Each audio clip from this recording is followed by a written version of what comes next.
الله ربي والإسلام ديني ومحمدا رسول الله Alhamdulillahirabbil alamin wa binastain wa ala umur dunya wa din wassalatu wassalamu ala asyrofil anbiya'i wal mursalin sayyidina wa maulana Muhammadin wa ala alihi wa sahbihi ajmain amma ba'd. Alhamdulillah. Ikhwatan rahimakumullah, para musyidin al-kiram, penonton setia Maki Media Channel. Alhamdulillah, pada kesempatan kali ini saya Perjubati diizinkan untuk membawakan sebuah materi terkait dengan pentingnya bertabayun. Ikhwatan rahimakumullah, perlu kita ketahui dan perlu kita sadari bahwa ternyata setiap manusia, setiap orang itu pasti memiliki masalah. Entah itu masalah yang besar ataupun kecil, masalah yang sulit ataupun yang mudah, masalah personal pribadinya ataupun masalah di kelompoknya, dan lain sebagainya. Namun tentu bukan berarti kita harus mencari-cari masalah. Akan tetapi ketika datang suatu masalah kepada kita, bagaimana kita menyikapi, bagaimana agar supaya masalah tidak memanjang, tidak menjadi masalah yang besar, bagaimana cara kita untuk menyikapi masalah tersebut agar bisa cepat diselesaikan. Nah, dalam hal ini biasanya masalah itu terjadi, salah satunya adalah karena kesalahpahaman. Kesalahpahaman ini terjadi akibat kurangnya informasi, kurangnya pemahaman kita terhadap berita yang dibawakan oleh seseorang. Maka penting kita untuk bertabayun untuk mencari tahu kebenaran berita tersebut. Sebagaimana firman Allah Subhanahu wa taala dalam Quran surat Al-Hujurat ayat ke-6. A'udzubillahi minasyaitonirrajim. Ya ayyuhalladzina amanu, wahai orang yang beriman, in ja'akum fasikun, apabila ada seorang yang fasik datang kepadamu, dinabain dengan membawa satu berita, apa tabayanu, maka bertabayunlah, verifikasilah, carilah kebenarannya, carilah faktanya, apakah benar atau tidak yang dikatakannya tersebut. Fatabayanu ang tusibu qauman bijahlatin fatusbihu ala ma fa'altum nadimin, agar kamu tidak mencelakakan satu kaum karena kebodohanmu sehingga nanti kamu akan menyesal. Nah, itu para ikhwatu iman rahimakumullah, maka kita sebagai muslim, sebagai mukmin haruslah bertabayun mencari itu kebenaran. Jangan langsung share-share, jangan langsung sebar-sebar, padahal kita tidak tahu apakah berita ini benar atau tidak. Contoh ini, ketika orang itu sering salah paham. Ketika misalkan ada seorang ibu menyuruh anaknya untuk memakai kerudung, memakai hijab misalkan ya. Tapi si anak itu tidak mau. Kita mendengar berita ini dari tetangga misalkan. Nah, lalu kita menghujat anaknya, anak ini durhaka, anak ini tidak mau nurut dan sebagainya.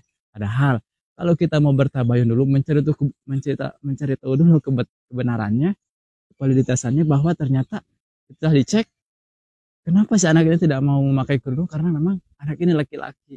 Maka tentu siapa laki-laki yang mau memakai kerudung? Karena itu tasyabuh ya, atau yang menyerupai perempuan gitu. Tidak boleh. Maka dari itu jangan langsung menyimpulkan, jangan langsung menganggap satu hal ini benar atau salah, tapi kita cari dulu kebenaran dan kualitasannya gitu. Ikhwatiman rahimakumullah, kemudian kita juga dalam hal ini mesti untuk tidak berlebihan, mesti untuk bersikap proporsional ataupun seimbang gitu. Ketika kita mencintai seseorang ataupun menjadi seorang, lakukanlah sewajarnya. Karena apa? Ini juga dapat menjadikan berdampak pada nanti berita-berita atau kabar-kabar, informasi-informasi yang masuk pada kita.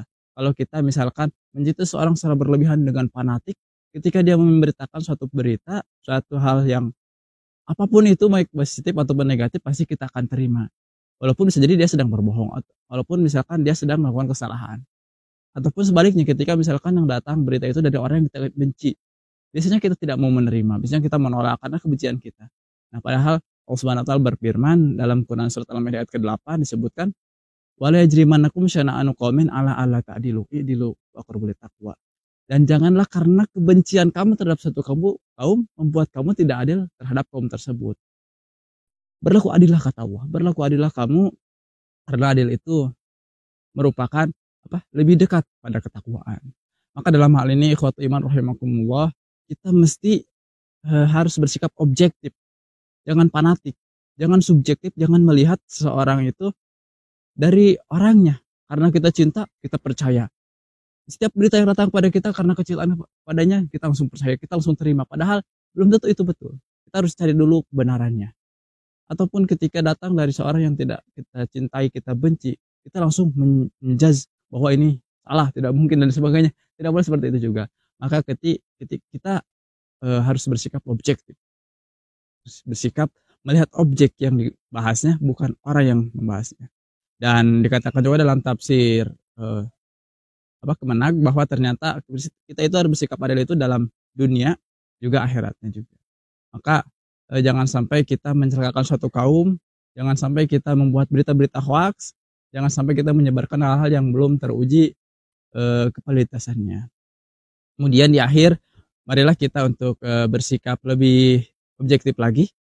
Jangan sampai kita menyebarluaskan, apalagi kaitannya dengan suatu hal yang bersifat keagamaan. Karena banyak masalah-masalah agama yang salah paham, sehingga orang-orang menganggap bahwa agama itu sulit untuk dilakukan dan sebagainya. Ini bahaya.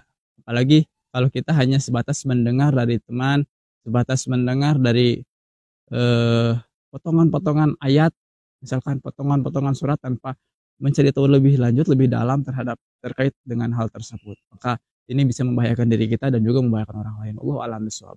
Barangkali itu yang bisa disampaikan, mudah-mudahan ada manfaatnya, kurang lebihnya mohon dimaafkan. Saya Firdaus Batin, pamit undur diri. Wassalamualaikum warahmatullahi wabarakatuh.